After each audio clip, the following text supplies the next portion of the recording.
Cara Reid is an actor, voice teacher, dialect coach, daughter, sister, aunt, girlfriend, very best friend to so many people. Pizza lover, wine drinker. Good morning, good evening, good afternoon, and welcome to another episode of Movement Radio. I am Chip Hazard. And I'm Roger Sierra. Today we are joined by a very special guest, dialect coach extraordinaire, Cara Reid. Cara, how are you today? Hello, I'm well. How are you guys? Thank you for having me. Thank you for being here. Yeah, doing good. Doing good. So for those who don't know, who is Cara Reid? Cara Reid is an actor, voice teacher, dialect coach, daughter, sister, aunt, girlfriend, very best friend to so many people. Pizza lover, wine drinker. Hey. Oh, what's your go-to slice? Oh my God. I'm so basic. It is cheese or pepperoni. When I was living in New York, it was like, you want a regular? You want a regular? You want pepperoni? It was Yep. like, one of both. That's what I want. Well, that's Well, that's what's your awesome. go-to wine? How about that? Ooh. Oh my God. Also basic. I'm gonna get the boot, man. um, I love Sauvignon Blanc. And you know what Mm, I've learned is that I used to love drinking like a Marlboro New Zealand, but the older Mm. I've gotten, gentlemen, the more the acidity bothers my throat. So mm. I've moved on to just regular white wine that doesn't hurt my throat. I, I can definitely understand that. Yeah. Yeah. Super snobby, as you can see. Super wine snob. We all have to be snobs in some way or Somewhere. another. Yeah. Yeah. Yeah. Yeah, somewhere. Uh, so we'll follow that question up with before acting, before voice teaching, before being a dialect coach, who was Cara Reid? Um, God, so loud. She was so loud everywhere she went. Um, I loved being, this sounds so selfish. I loved being the center of attention, but truthfully, I just really loved making people laugh. Like that's really what it was. I am a performer through and through. I grew up in a household that was that way. And, we were always doing something in front of other people. And I was an absolute ham. Even when I grew up playing sports, Mm. I was terrible. But I love to make a show of it. And again, I was very loud. I wore do you guys remember toe socks? Yes. Yeah. I remember toe socks, right? I wore these like striped rainbow colored toe socks. So when I was playing basketball, so that way, anytime I was on the court, like I wore those and these bright blue Adidas tennis shoes. So there was no missing me. You know what I mean? Like everybody always knew where I was. Um, but yeah, other than that, um let's see, I take my relationships with my people very seriously. I get along really well with my family. I'm really grateful for that, for them. They have been wonderful champions of mine my entire career, and have always inspired me and given me a lot of a lot of confidence and motivation, but really just support to keep going. And same with my friends. So that was something that, you know, when things aren't working out, you just double down. You guys, that's what I learned. So yeah, That's good advice. Just double down. Double just down, double yes. down. Yeah. Life's hard. Double down. You'll be fine. So you said you were terrible at sports.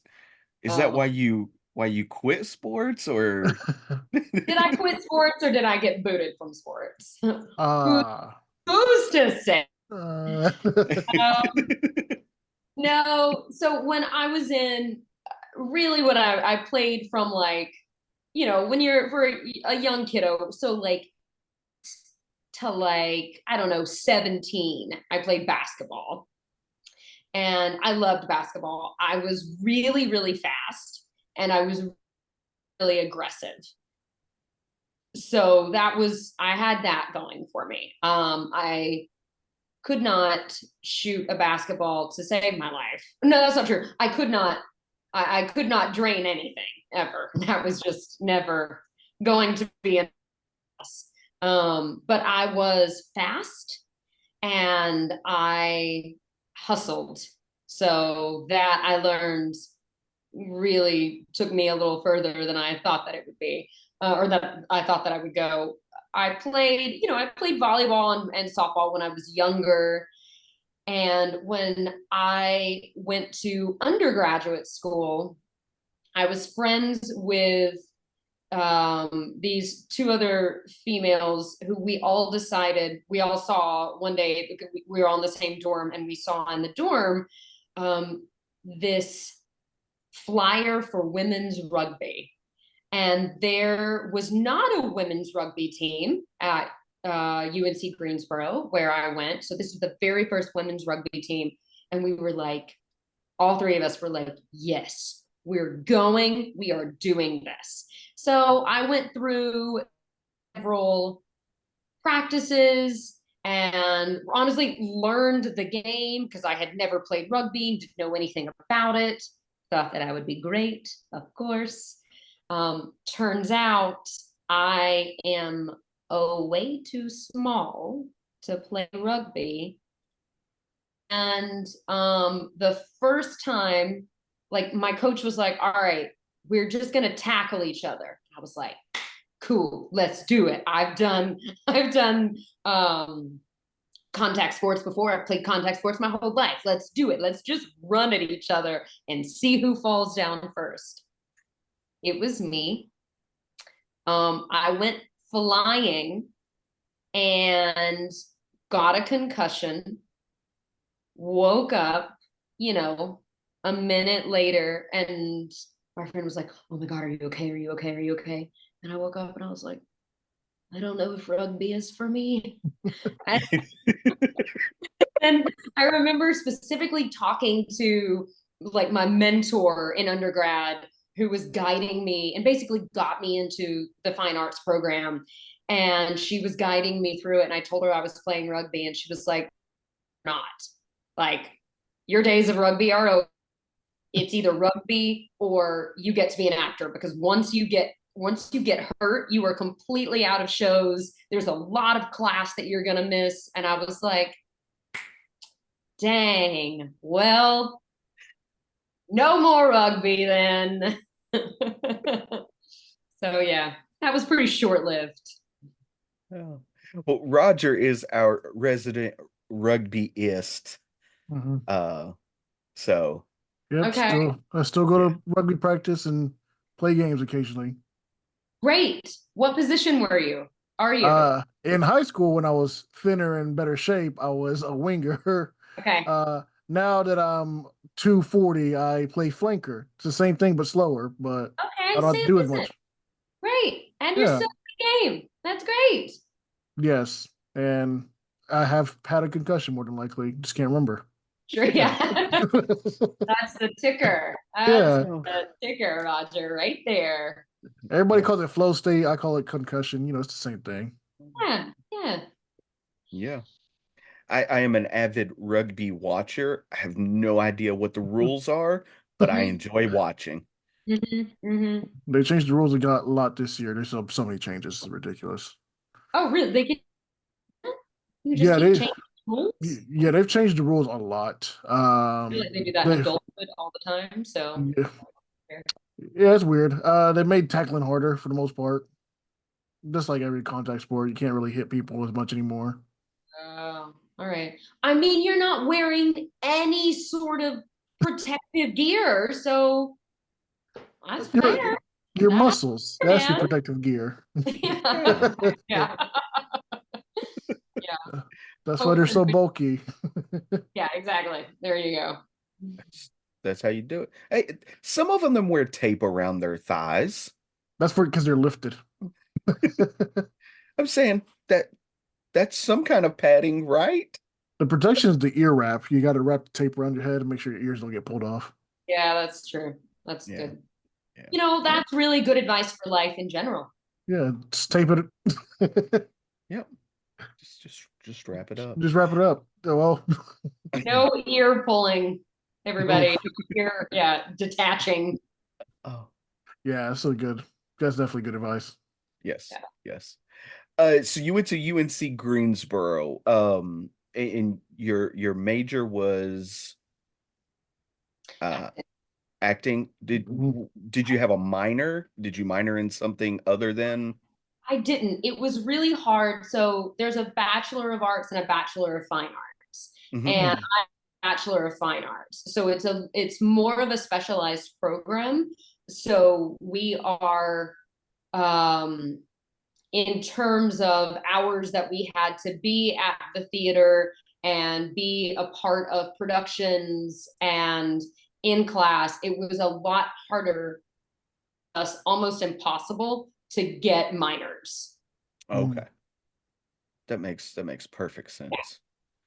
Um, So, so go go ahead. ahead, Roger. Oh, I was gonna say, was this like specifically just like theaters, or was it like musicals also in it? Was it everything ranging? Yeah, it was mostly, we'll call it straight theater.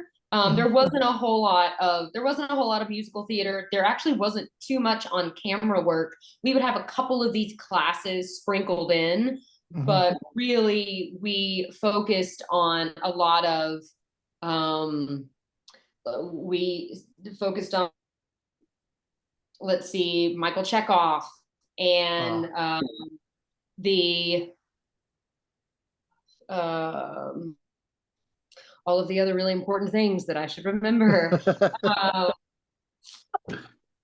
and well, of course, that's going to happen. Meisner, Sanford Meisner, um, and and then we did some classical theater training. So it was like Shakespeare and Ibsen, um, and more yeah. things of that nature. More, certainly more straight plays than musical theater. We didn't, I think I had like a singing elective, and we didn't really focus too hard on acting for the camera, which I remember we were all really bummed about because, I mean, we always want to play in front of the camera. It's not, Yeah. uh, it's not a different training, but it's definitely like, it's not a different craft, but it's definitely very different technically. Hmm. So that you really have to know um, how to shift your performance to 500 people to the camera that's right here, to your scene partner that's right here, which is one of the things that I teach a lot in my voice classes is, you perform to the audience that you have. So be in the room that you are in. Right. That Okay. makes Yeah. sense. I Yeah. mean, so what were some of your favorite plays to perform in?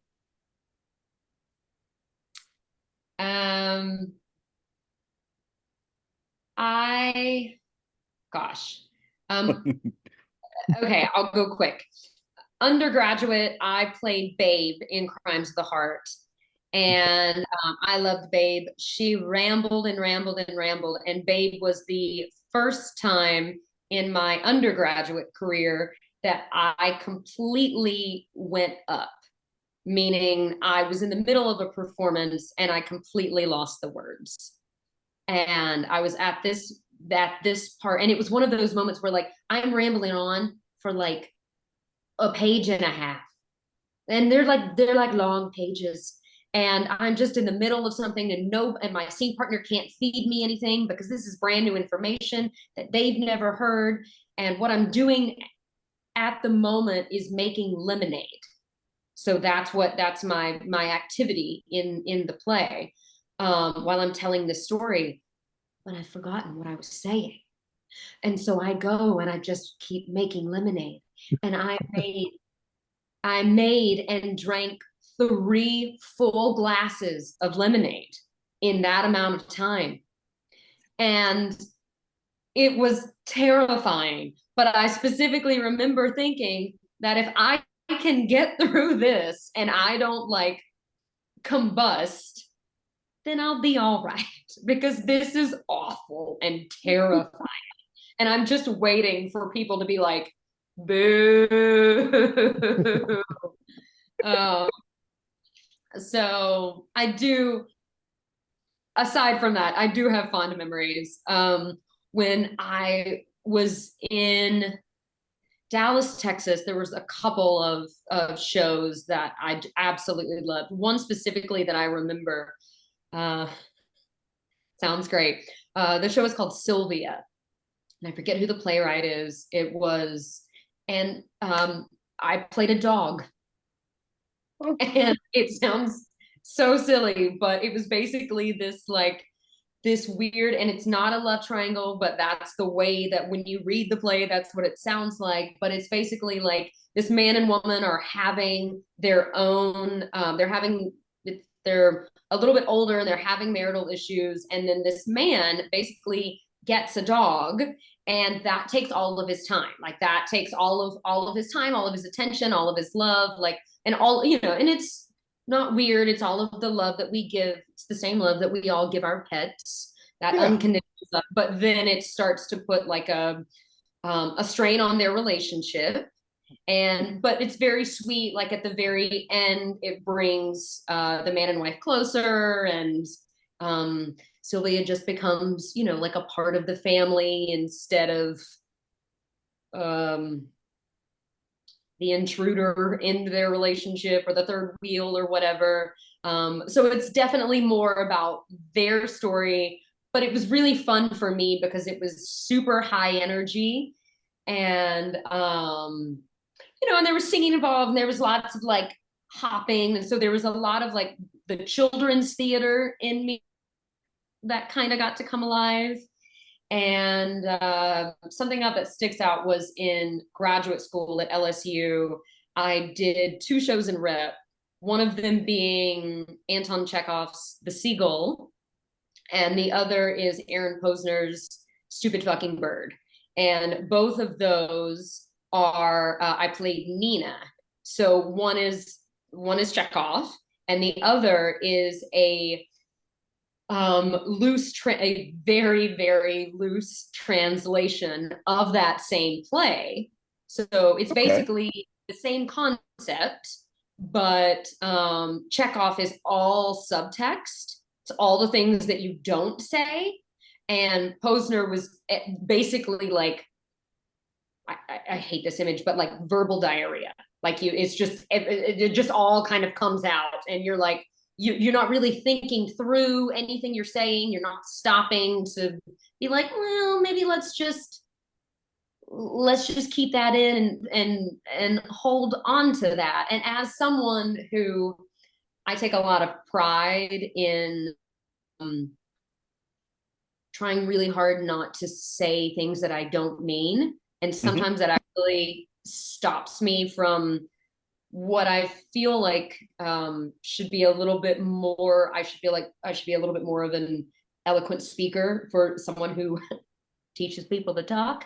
But it is very important for me that I think words are important, and I don't want to say something that I don't mean. And in that show, it was just, you know, anything and everything that this character was thinking.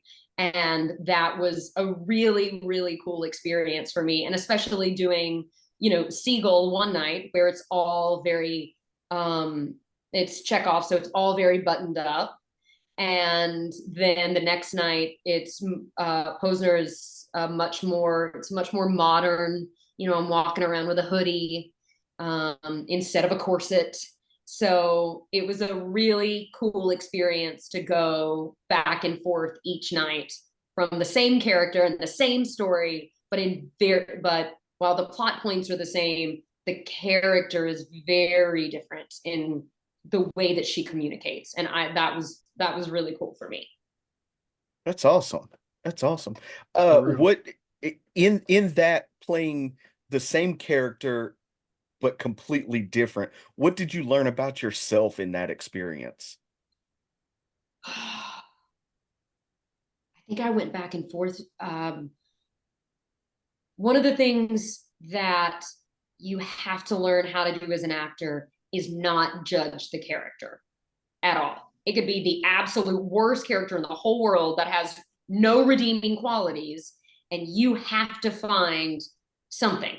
That's what we were taught. You have to find the love, because people are inherently, I'm going to speak stereotypically, not all evil, right? We all have our own traumas, and so we all have light and dark, and everybody chooses the path that they go on for whatever reason. But I think that what I learned, as an artist, it was a really great challenge for me to be able to learn both scripts and keep both scripts in my head at the same time, and pull from each character to think, like, tonight, like, this Nina is she was taught to be so much more cautious. And so that is something that I, Cara, as an actor, like, what am I doing that makes me much more cautious? What are the choices that I make? And with Posner's Nina, it was, Nina tells it like it is. She wears her heart on her sleeve. Everything is so vulnerable. And I remember seeing so much more of myself in the more modern version, of where it was like, I just want to tell everybody, but it was all, you know, I want to tell everybody everything. But then I realized that was more of like a teenager part of me. That was a really angsty part that maybe when I was younger, I didn't give enough. I didn't shine a light on as much. I didn't let her shine as much. Maybe maybe my parents would beg to differ, but I think that I was always, at least in more of a formal setting. My friends will absolutely say that that's not true. But I always wanted to be a little bit more buttoned up and seem like I had it all put together. And, you know, that was my own upbringing in a small town in North Carolina, with who my family was and who my friends were. But so being able just to be super angsty and say all of the things that I wanted to say, that was something that was probably a little more cathartic for me as a 32 than perhaps it should have been. No, we all need that cathartic experience. Oh, for sure. Every once in a while. Every once in a while. Yes. It can't be, you can't use it as therapy, but to really be able to look back at that and be like, oh, that's what I was doing. Okay, look how I've grown. Fantastic. Right. So at what point did you switch into like really acting? Like on-screen kind of deal? Um, I have booked the most work since I moved to Atlanta about 7 years ago. Hmm. And the first thing that I booked was a film called Trial by Fire. And then I learned about a month later that they were looking for a dialect coach. And I was able to jump in on that from some other connections that I had had. But I also was like, hey, I just did this dialect and I have family in Texas and. But then a couple of months after that, I believe I did a recurring role on Homeland, and then Valor, which was on the CW that was, I think, one and done. And really, since then, I've been really fortunate to get some really great co-star roles and some really great recurring roles that I had a lot of fun with. That's awesome. Yeah. Now I want to talk a good bit about the dialect coach portion of who you are.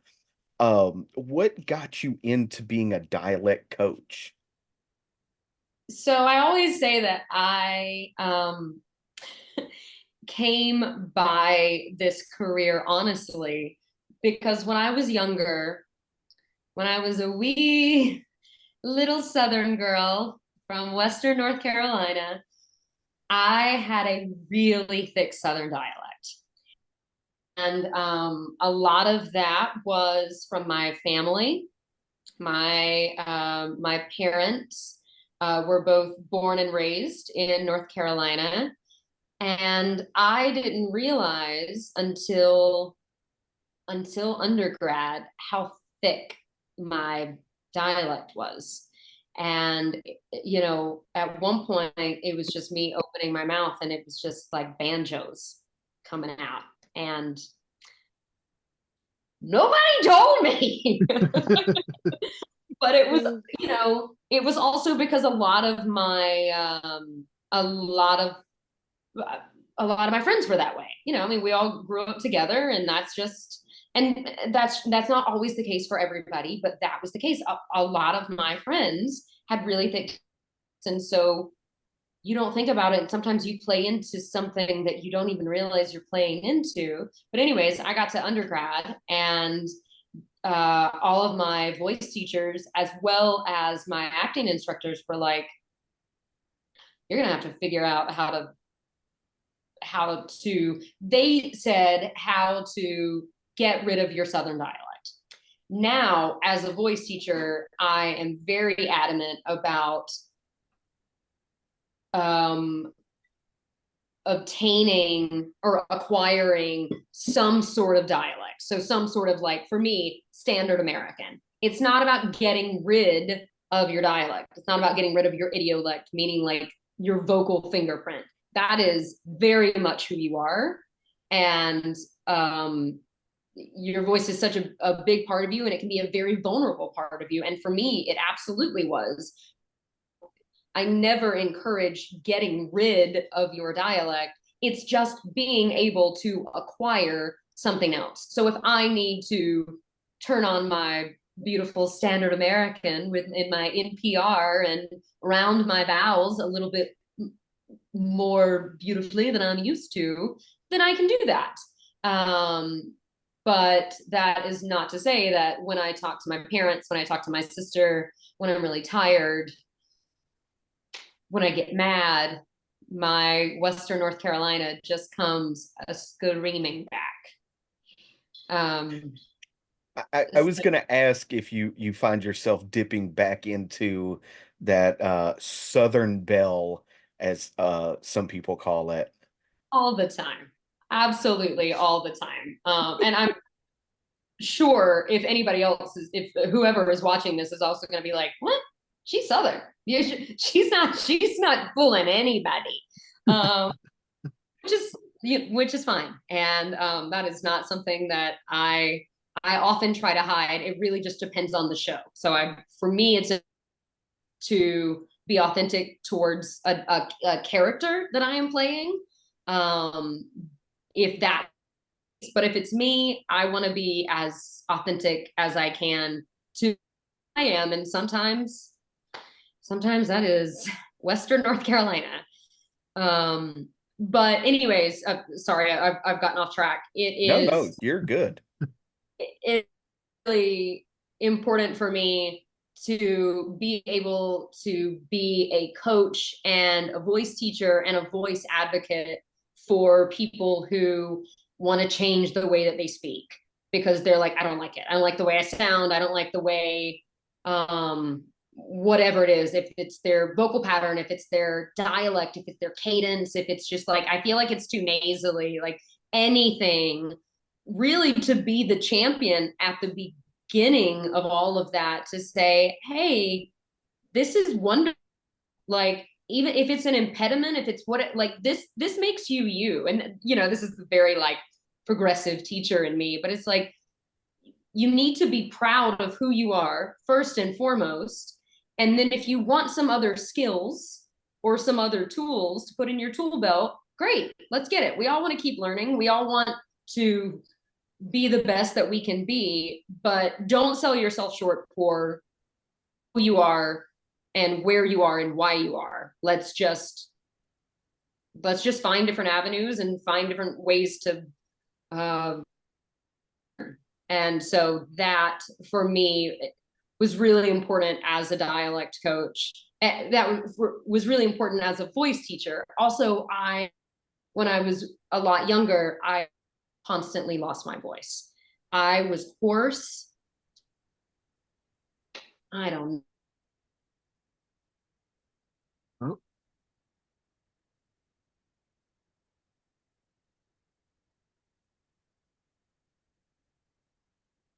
Uh-oh. I think we lost her. Oh. Say it again. We lost you there for a second. Yeah, we lost you there for a second, but you're back. Oh, sorry. Okay. I think my connection is not very stable.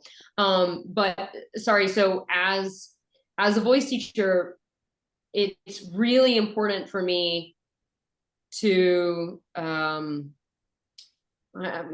well, you guys lost me and then I lost track of what I was saying. It's okay. But that's what it was. I used to I lost track of my voice, or lost track of what I was saying. I lost track of my voice. I would lose my voice constantly when I was younger, and like I would just be hoarse for, I mean, so often. And it's because I had absolutely no idea how to use my breath correctly. I was always speaking what I say is on my chords. So I'm not really speaking on my breath, which feels really supported. I always it was like right here on my chord. So everything was like really closed down. And everybody told me that I had a really deep voice. And when I was younger, it was much deeper. And it was very raspy. And it was because people told me that I did. So I just played into it. So I was always just kind of talking like this. Like there was some vocal fry, but I didn't know it was vocal fry. It was just always like really pushing down on my chords. And just like something that once I was really able to find, I hate to say graduate school because that wasn't that long ago, but that was really the time that I learned about my voice and about my breath and how to maintain doing 8 shows a week or being in the booth for 6 to 8 hours. And that's something that I work with my clients or my students on, is say, hey, what is sustainable? What's healthy? Where do you feel like this hurts? Yeah, cool. Let's dig a little deeper into that, because on those days that you have on those weeks that you have 8 shows, uh 8 shows a week, or you have to be in the booth for that long, or you have to be on set. You're called for what, 12 to 14 hours, and then all of a sudden you're in your trailer and they're like, all right, sorry, we were going to give you your 5, but we're lit and we got to go now. And you're like, I'm not ready. Like warming up and knowing your limits and knowing how to. This was something that I didn't know when I was younger. Knowing how to stick up for yourself when your limits physically are being pushed. Especially on set, and especially for me in the booth. In the booth, it's something where I'm like, okay, I started my own thing where like I started this, we were talking about like some of the anime or some of the kiddo books that I've done, like, you're doing fun little cartoon voices, but you're the one really who sets those. Like you design that.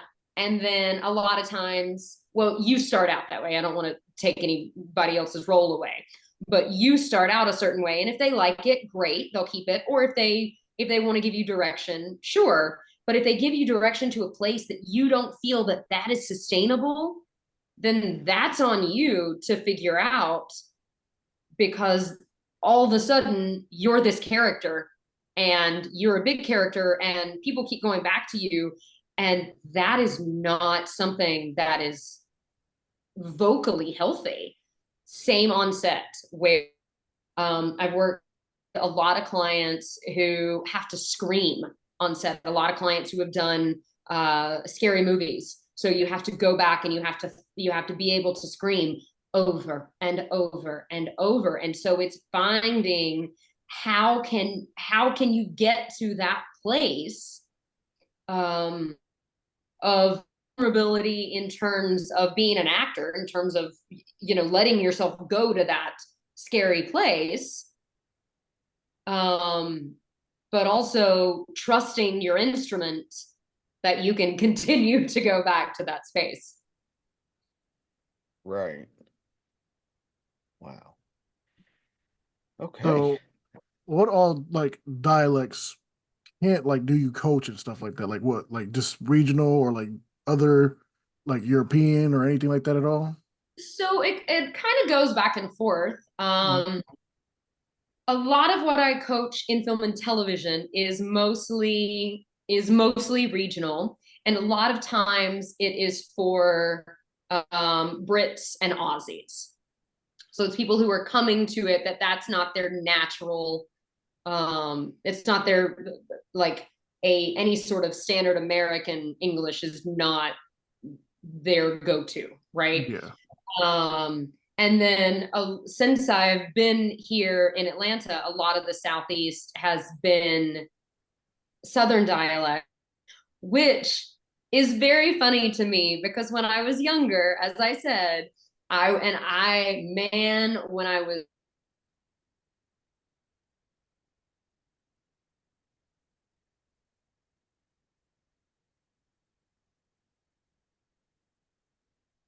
Uh-oh.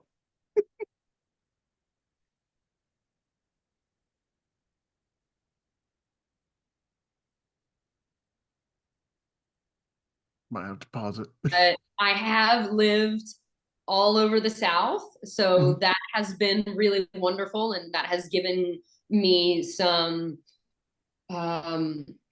great, like, research that I've been able to do, whether I have known that I was doing it or people that I was friends with or situations that I was in at the time knew that they were doing it. I've gotten some random samples that I was like, maybe I'll need, Birmingham, Alabama for whatever reason. And it's like, oh, guess what I can do? I can go back to my Birmingham, Alabama.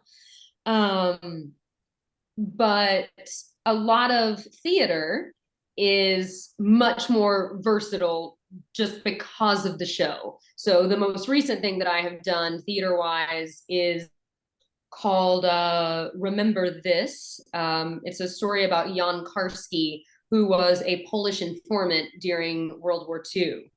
And so I was the coach for him, and he was an incredible actor. And we worked on the dialect together.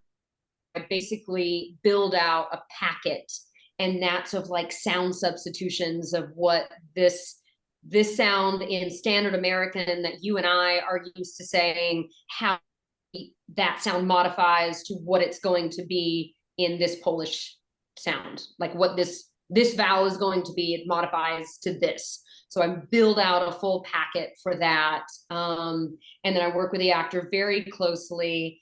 And that show was very interesting because it was based on a true story and on a real man, and that we had a lot of actual footage of that gentleman online. So we were really able to take that, and you do want to you want to mimic it, but mimic it in a way that that the sound is authentic, not in the way that you feel like you're trying to do him. You know what I mean? Yeah. Right. Yeah, you're not trying to like wear his hat. You're trying to embody everything that he is. And he had a very specific speech pattern, that it wasn't just the dialect that we were working on. And, you always add in the cadence and the pattern and the intonation and where the voice resonates into all, like basically all the fundamentals of voice you add into the dialect coaching. But this man specifically had a very interesting vocal pattern. So, and it was very musical, and you could almost score it, which it was great. And the actor did such a wonderful job. And I'm about to work with same theater and a different show in the next couple of months that we're starting to prep. So, and that same actor is in this show, and another actor I've worked with before. And Atlanta has some really, really great talent that I'm really proud to be a part of this community. So, yeah. So here's kind of a fun little question. What's the most challenging dialect that you've taught somebody? Okay. Can I answer twice? Yes. I have two responses. The first one is Geordie. And Geordie it's the dialect of Newcastle in the UK, and it is a kind of a mishmash of northern UK dialects. And it is one of the hardest dialects I have ever done in my whole life. For me, in my head, there was absolutely no rhyme or reason. It's not that I was super young in my career, but I had worked with this theater, and it's the same theater, so we'll see if they're watching. I had worked with this theater before, but I had just been doing like standard British and then RP, which is more of a heightened. And then they came back and they were like, hey, we're doing, I think it's Lee Hall, maybe. I don't know if I'm not sure if that's true, but it's the show called The Pittman Painters. And it's based in Newcastle. And it's about some gentlemen that were working in the mines at that time, and that sort of strike, and just that era in general. And the dialect was so hard. And please don't ask me to do it, because it gone in and out of my brain. It is the same dialect that's in Billy Elliot. So a couple of I think about 6 months later, after I coached the Pittman Painters, I coached Billy Elliot, because I had basically already taught this dialect. And so that in itself was crazy hard. And I ended up speaking to one of the Brits that I worked with in, and I told him that I was working on this, and he was like, that's a really hard dialect. Like, that's a really hard dialect. And I was like, uh-huh. Oh, but that was the thing that asked me to do it. And I was like, yeah, sure. I'll figure it out. No problem.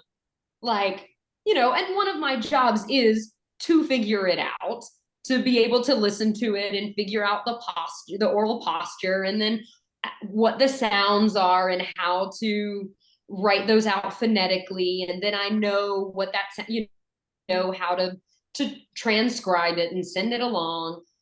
But it was so hard. It was so hard. And I at least got some comfort from the Brit, who was like, good luck. Good luck to you.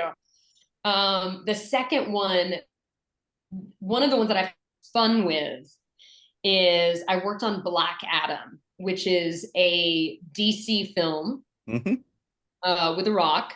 Yep. And it is, so it's a made up dialect called Kandaki. Mhm. And it's a little bit, there's this fake, because it's all pretend. It was kind of Middle Eastern, but then there was a couple of other things that were pulled into it. But we had a linguist that wrote some of the conlang, so which is some of the constructed language. And that was really cool. That was the first time, and I was able to some of the other cast members. So it was really fun to work with. That was my first time working with an actual linguist on that big of a production. And then I was able to the actors.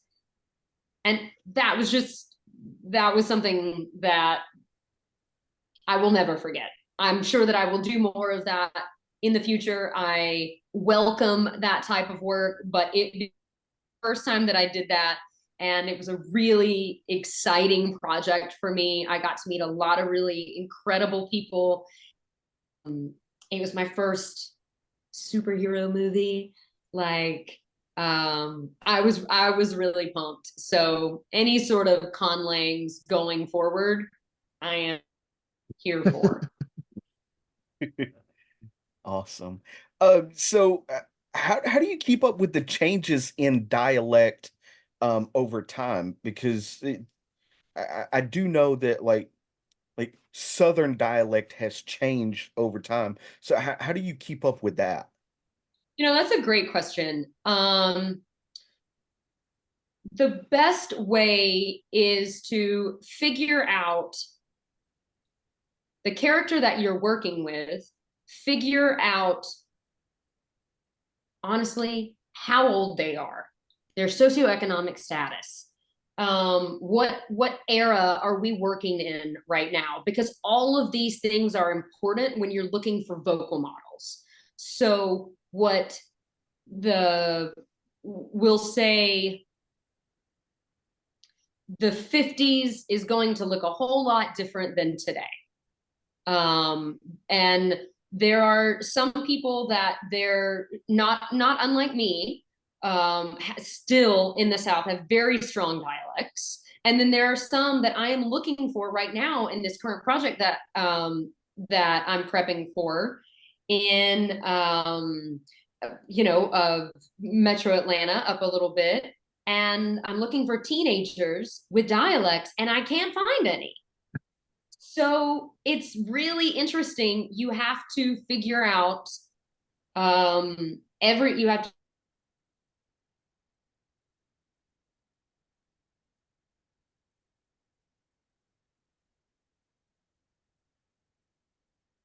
you build a dialect the same way that you build a character.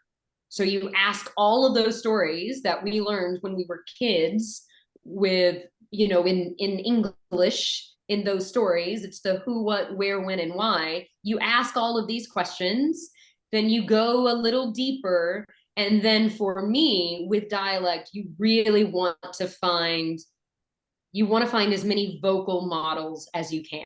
So people of the time, the age that you are, the demographic that you are, perhaps the socioeconomic status, all of these things that tie you in to who you are as a person, as a character, and with that, all of those things inform the dialect. They inform the way that you speak. They inform the way that you communicate.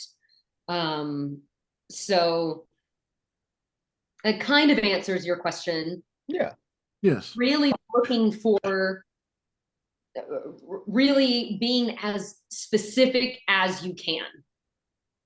And general Southern dialects, listen, that is a very real thing. There are some times that you can't tell the difference between North Florida, South Georgia. Some of that regionalism is very similar because of, I mean, just because of how close it is, right? You have the same friends, the same in a very in a short distance. Western North Carolina, East Tennessee, and North Georgia, all of those are very similar.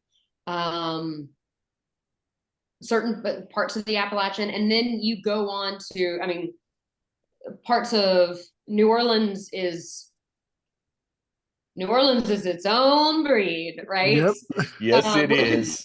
Yeah, which is awesome, which is great. But if you're doing, are you doing general Louisiana, which, let's be real, doesn't exist, right? Because I want to know, I want to know where.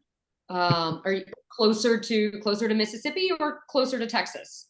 Because that's what I would go with. So general Southern, yes, some of those sound substitutions exist to where you're like, oh, he sounds like they're from the South. I don't typically know where, but sure, they say "eh" instead of "eh." They've got some diphthongs, right? Meaning that your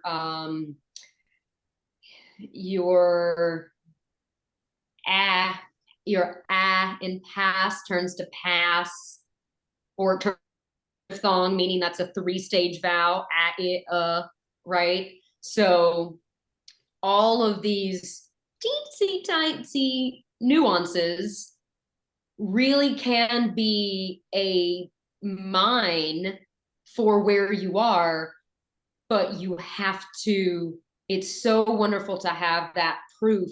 So when you send it off, they're like, I feel like I'm making fun. Like, I feel like I'm, like we said earlier, like we're putting on the hat. Mm-hmm.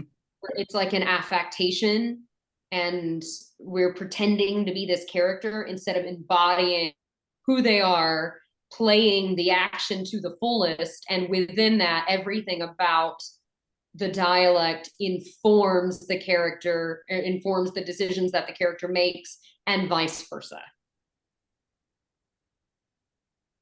Okay, that makes perfect sense. Yeah. That makes perfect I'm sense. boring, you guys. No, No,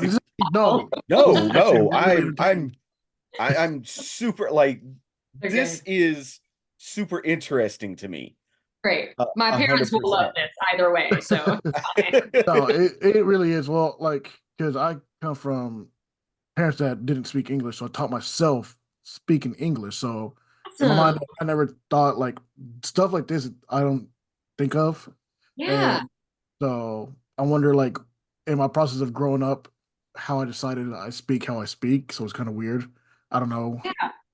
So like, So it's how like was that for you? I mean, I know this is mine, but like that's its own.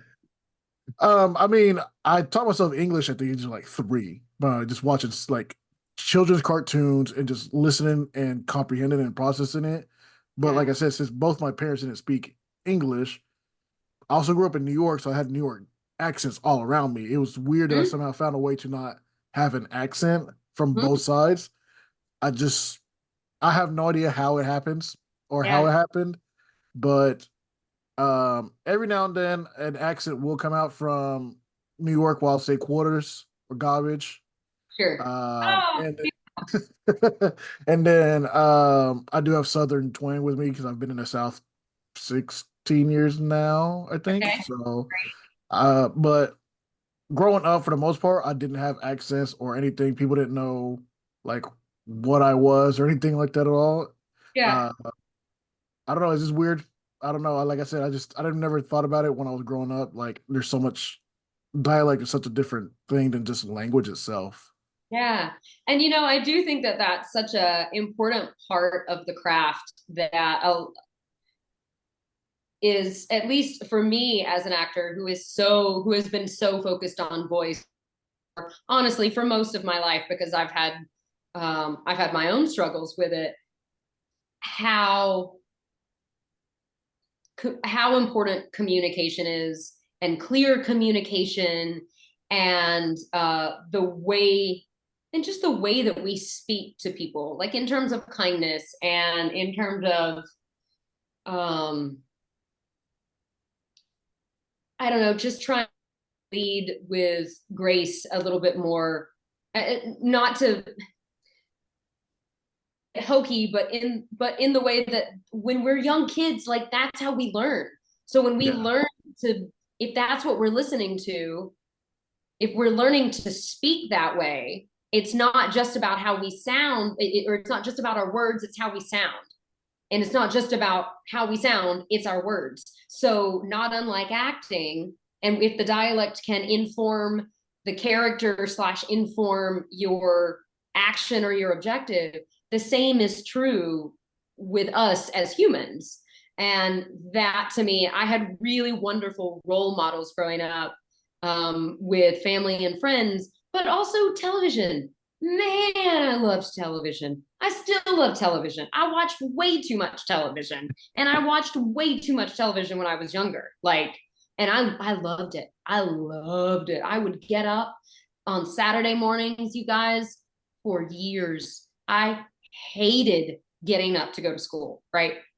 You could not drag me out of bed. My mother is the sweetest person in the entire world. And when she got mad and she came in and she flipped on that light because I was like, I'm tired. It was, game was on, right? But Saturday, 5 a.m.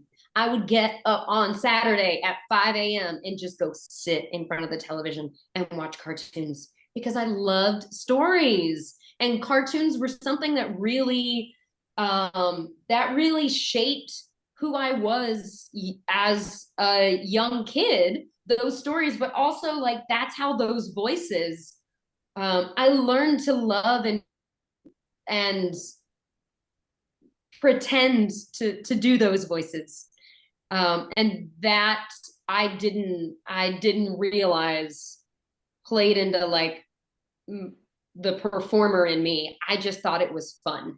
And I just wanted to sound like them because they were funny, or they were nice, or they would go up and down, or whatever it was that I was attracted to them.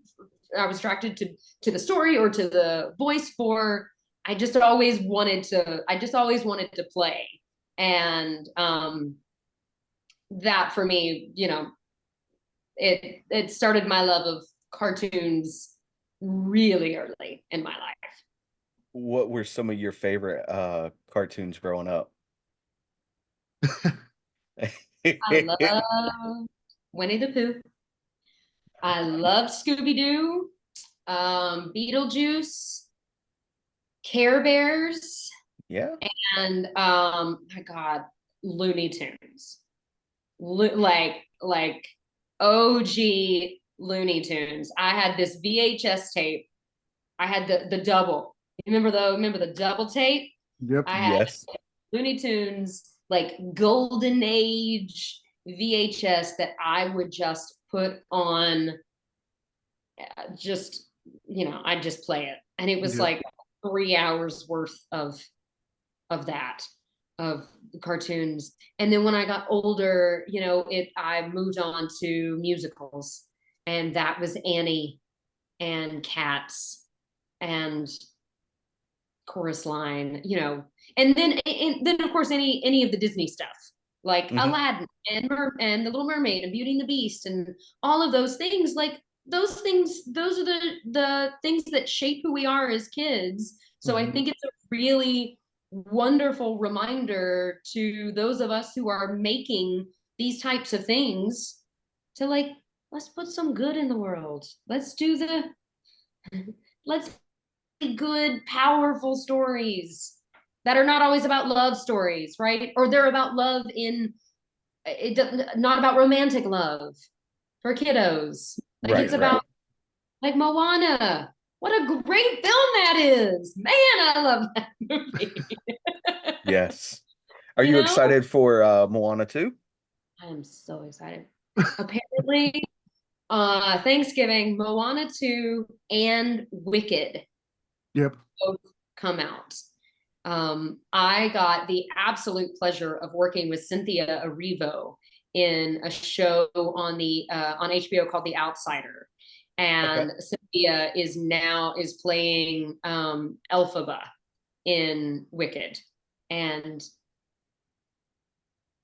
no one will be better next to Adina Menzel, you know, who is the OG. But I am so excited for Cynthia, and she's just got such an incredible voice. So she deserves all of the accolades that she gets. I'm really looking forward to Wicked. My wife read the entire series of Wicked. Yes, she absolutely loved it. And we've seen the stage play. It Yeah, came here to so we live in Chattanooga, Tennessee. I love Uh Chattanooga. yeah, and so it came to our Tivoli. We have a theater here called the Tivoli Theater. Um, and so it came and we went and seen it and it was amazing. So I cannot wait to see the actual like how they do the movie. Yeah, yeah, it's such a beautiful show. Um, and I know they're gonna it's going to be incredible. I'm so pumped for everybody in it and all of the people that get to see it. Yeah. Yeah. So I actually I read somewhere that you voice books for Nickelodeon. Is that did I read that correctly? I did. Yeah. I worked on this series, the Sunny Day series Hmm. for Nickelodeon. There was a couple of other ones that I did for Nick Jr. And I'm not totally sure. I know one was like a Paw Patrol. One was like the cutest leprechaun or something like that. Um, and then there was another kids book that I did that was not Nickelodeon, Hmm. but it's a children's book called Eraser by Anna Kang, and it was one of my greatest joys was doing this book. It was like 12 to 15 maybe different characters, and it was this beautiful story about how the pencil gets all of the credit, the eraser doesn't get any of the credit, and like the pencil's kind of snooty, and it's like you're always making mistakes and you're not good for anything, and like it was a little bit of like a bully story. So the eraser finally by the end of it like ends up making other friends because he finds all of these pieces of paper in the trash, and all of Oh. these papers that are in the trash are like, oh my gosh, you're a racer, it's so awesome to meet you. Like he's super famous among all of these other people because they were it's not that like the trash had been rejected, it was like they worked on us so hard and they tried and then they ended up doing this, but like you were always on, like the eraser was always on the paper, so the paper was like super they were super impressed with it. So anyways, it was silly, but it was this beautiful story where about this sweet eraser and the clout that he deserved, and but then like all of these kiddo art supplies, like paintbrushes and glue sticks and pens and markers and papers and it just, oh sorry, I think I froze. Just this beautiful story. And then it was really special when I got to let my 4-year-old niece listen to it. And she didn't really understand because I have a recording of it. And so I played it for her. And so she didn't really understand that it was me. And then I was like, yeah, that's me. And she was like, no, that's, you know, like, I think she was like, you know, laptop or screen or whatever. And I was like, Yeah. no, that's, so then I started doing the voice for her, like copying what I was doing. And she was like, and it was like, I have never felt more famous in my whole life. Like if that is as far as I get in the limelight, man, it will have been worth it. Like it was awesome. So totally worth it, hands down. So, and I think she wrote another book. I'm not sure which one that is yet. But Anna Kang wrote another book. Yeah. Okay. So check out those books.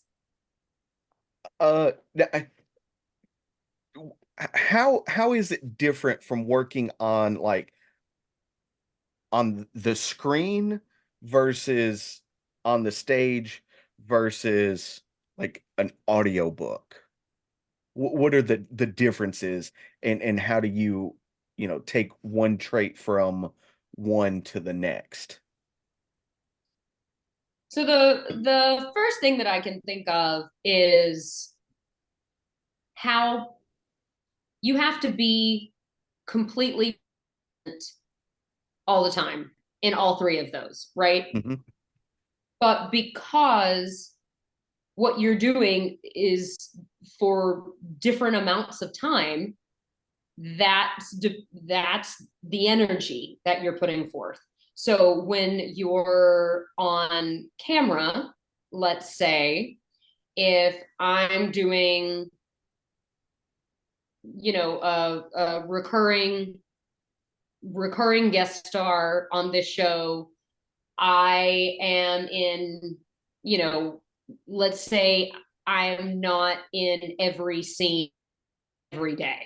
That's not how it works. So let's say I work half the day and I'm physically filming two hours, maybe, probably not even that long, depending on how long the scenes are. So you have to be, but again, you know, you're doing that, but you're doing different takes. And then you're doing different angles. And so you're doing this one scene over and over and over and over and over. So within this part, you have to be very present, and you have to do this one thing over and over and over to the amount to as if it's the first time that you've ever done.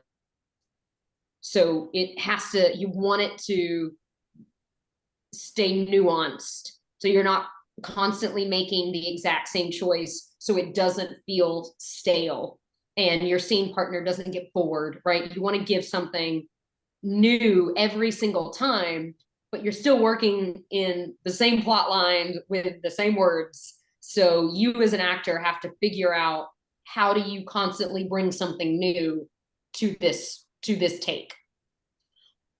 Theater, let's say,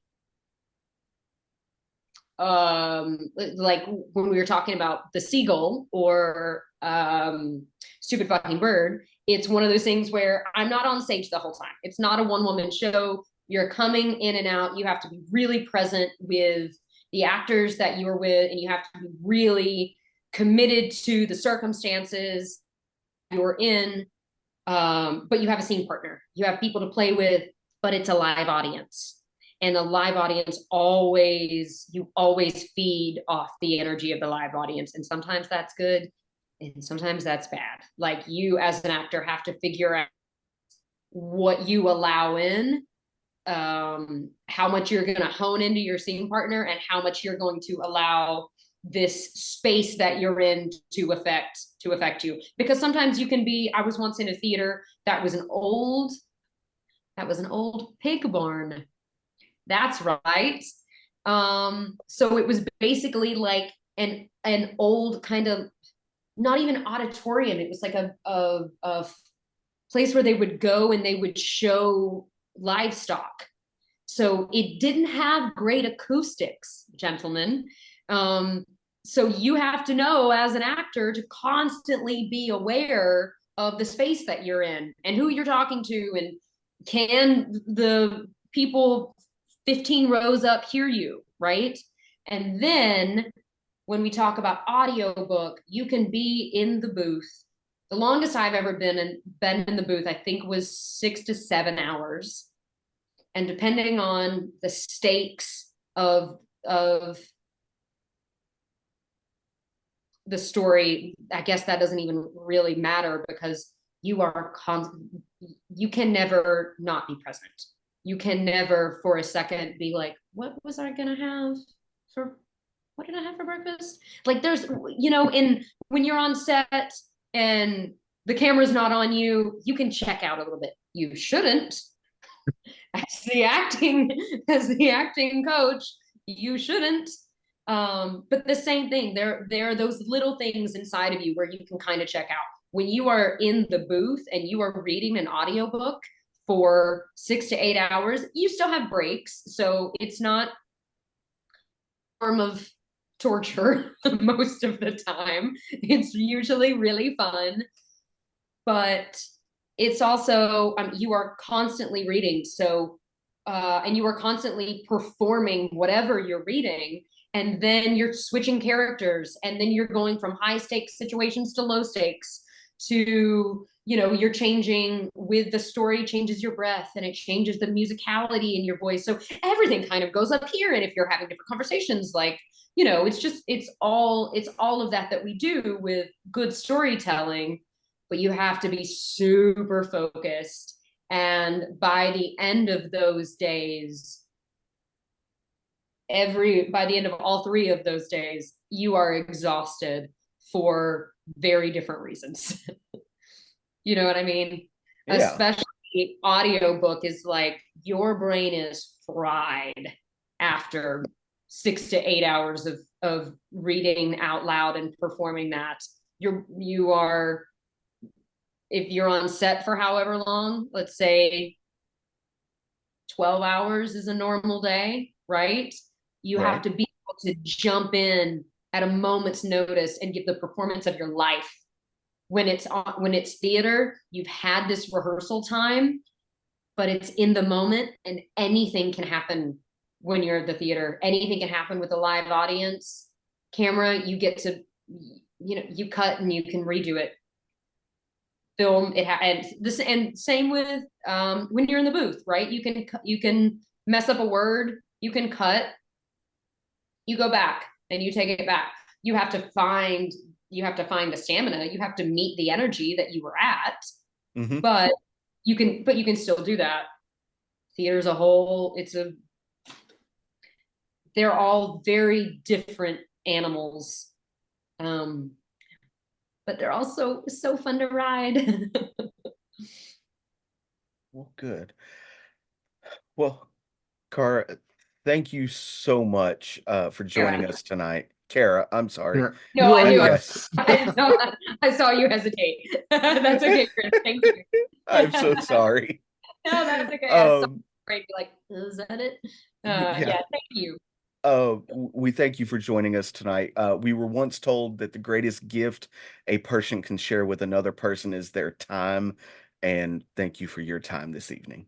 Well, I really appreciate this. Thank you guys so much, and I can't wait to share this with everybody. And thank you guys so much for the work that you do. Thank you. Thank you.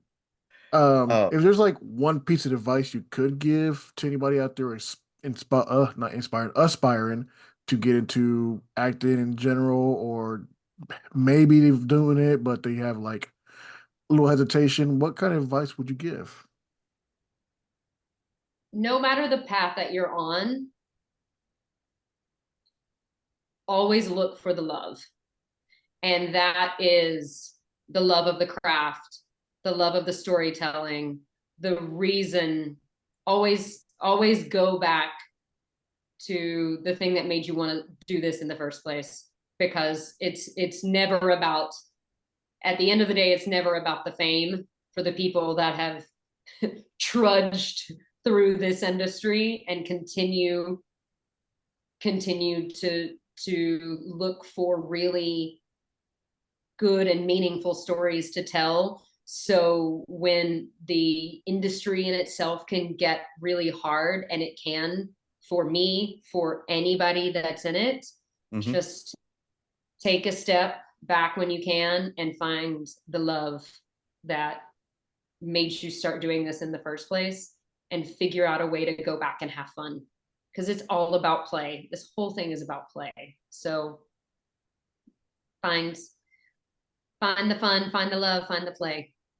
Awesome. That, I love that advice. I really do. Yeah. Roger, do you have anything else? No. No. If anybody wanted to follow your social media, if they wanted to reach out and get dialect lessons from you, where should they go? Yeah, thank you. So on Instagram, it's Voice Coach Cara. It's all one word in lowercase letters. And then my website is just voicecoachcara.com. And there is a contact page there that you can go out and you can just fill out the little form, and it'll send me an email. So I'm happy. And if you want to, you can always reach out on Instagram. If you really want to get in touch with me, I would reach out via the website, because that goes straight to my email. And I am less tech savvy than some of the other people my age. So really through the website, but you can find me on Voice Coach Cara on Instagram. And we will link that in the description below. Thank you. That way people can find it a little bit easier, maybe. So yeah, once again, thank you for joining us. If you want to hang out for just 1 second, we'll do a quick outro and then we'll let you on your way. Okay, great. Well, thank you guys so much. It was so wonderful to work with you and meet you. This was awesome. Thank you. Oh, this was great. Learned so Yes, much. absolutely amazing. So for the people out there, please do not leave without leaving a like, comment, share, and subscribe on Spotify and right here on YouTube. And as always, thank you guys for the great support. Thank you for watching, subscribing, sharing with everybody. That has helped us a lot, reaching out and getting to know more people. And because of that, we get to do great interviews like this, where we do get to learn like different elements of the business. That's one of the things we really like, is just learning, the in and outs of stuff that really don't get talked about as much, I guess, or aren't the glamour side of people talk about. They want just the glitz and glamour, but there's a lot to the business that people need to know about. Yeah. So until next time, I am Chip Hazard. I'm Roger Sierra. And this is Movement Radio.